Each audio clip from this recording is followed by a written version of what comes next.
All right, let's get into it. Hong Kong.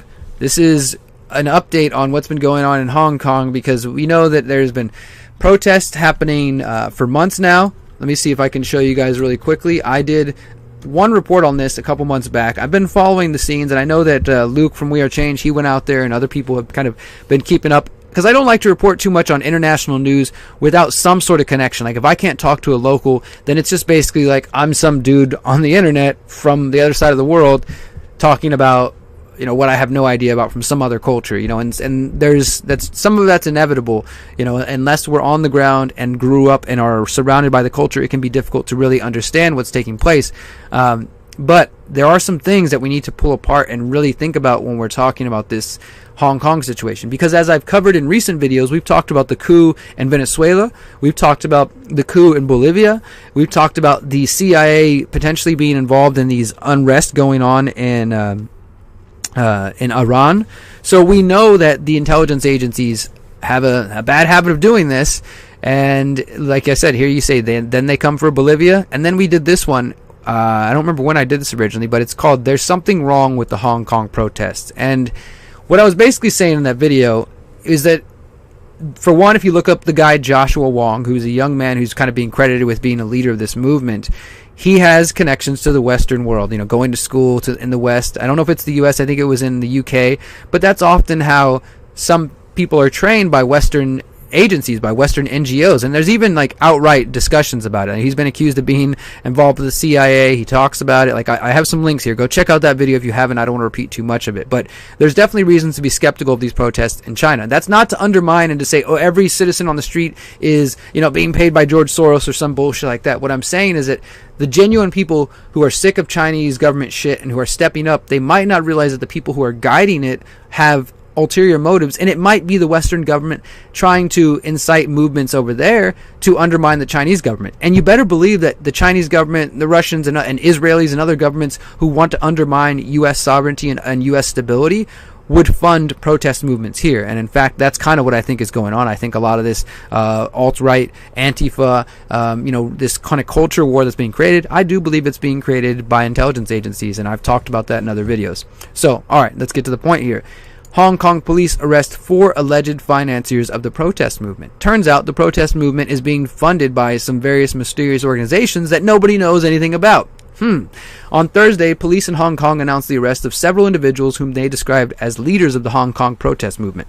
These individuals, their identities have not been released, were not simply collared out in the street. Instead, police described the 4 as leaders of Spark Alliance, a mysterious organization that has been one of the main financiers of the protest movement, including by bailing protesters out of jail and helping to defray their legal fees. Police seized around $70 million, well, whatever they use in Hong Kong, I apologize, or $9 million in bank deposits and personal insurance products from Spark, claiming that the group broke laws about money laundering. In a response posted to its Facebook group, Spark blasted the police, accusing them of deliberately trying to cut out one of the most important avenues of financing the protest movement. It said, quote, "The police attempted, through false statements, to distort the work of Spark Alliance as money laundering for malicious uses. Spark Alliance condemns this defamatory action." Now, it's interesting because even Zero Hedge, which is where this article originally comes from, it's on Activist Post, but it's originally from Zero Hedge, Tyler Durden, who typically takes kind of a skeptical approach, seems to buy the mainstream narrative here.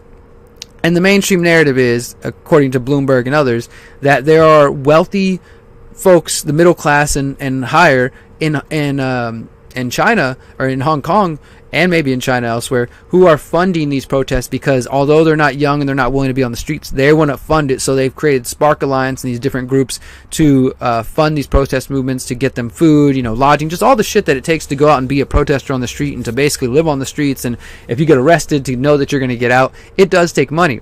And this is an interesting approach. If you think about this, if we had some people, and there are people like Roger Ver, I know he's a controversial guy, but he's somebody who's used his crypto wealth to do good things. If we had more and more people who are using their independent wealth to fund protest movements or activist movements, that could be really cool, and it would be hard for the state to stop that. And perhaps even the state would say, oh, they're money laundering, so we need to seize all their assets. So I can see how this could, on the surface level picture we're being told, could be the reality. But I find it very interesting that I searched and searched and searched and searched and could find nothing about Spark Alliance. I even looked on Chinese media and Chinese websites. I couldn't find anything. Anybody who can please, I mean, I haven't searched exhaustively yet, but if anybody else wants to help, it says that Spark Alliance and another more transparent fund called the 612 Humanitarian Fund are responsible for financing the protest movement. According to BBG, the two funds account for 70% of the money raised, and that's $12.7 million and another $10.4 million. So they're saying that all these donations are just coming in from wealthy professional class. It says the latest arrest risks deterring Hong Kong's professional class from giving more cash, potentially curbing a substantial source of funds. So they're claiming that just friendly, wealthy people wanting to help out protesters have donated over $22 million. Like, I don't know about you guys, and again, maybe China and Hong Kong is completely different than the U.S., but I don't know very many people who are too. I can imagine this happening in the U.S. and people just get a job, just even if it was a real organic movement.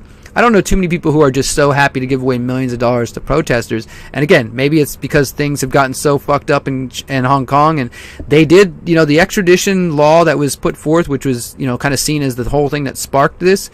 People are pissed, people are upset, and Hong Kong is a little bit more independent minded than, mainland China. And they've been under British rule, they've been sort of under Hong Kong, or under Chinese rule, and they want to be more independent. So I can understand. And here they break down the cost. They're saying $1.2 million has been emergency financial support, legal expenses, lending bail, project expenditures, medical expenses, emotional counseling, other support, toiletries and supplies for prisoners. So, and this article goes into, again, talking about Spark Alliance and 6112 Fund.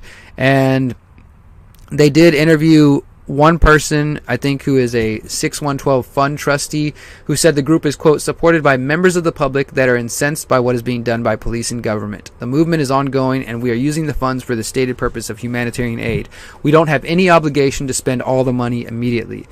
So the other one, though, Spark Alliance, is a little bit less well known, and so people, it's kind of weird to me that even in the mainstream, they are basically. We don't know anything about this, right? This is just some organization that popped up and is now fueling this giant movement that, is trying to topple Chinese influence in Hong Kong. I mean, it's obvious that would benefit, look, if the people of Hong Kong got free and had more freedom, then fuck yeah, I'm all for that. But this would obviously benefit the Western nations, the UK, and of course the United States, to have a more friendly foothold right there next to China, and to kind of get Chinese influence off of Hong Kong. So I'm just afraid, I'm a little concerned that these alleged financiers that are so private and nobody seems to know anything about could be funded by the U.S. government, intelligence agencies, different groups that they don't want us to know about. So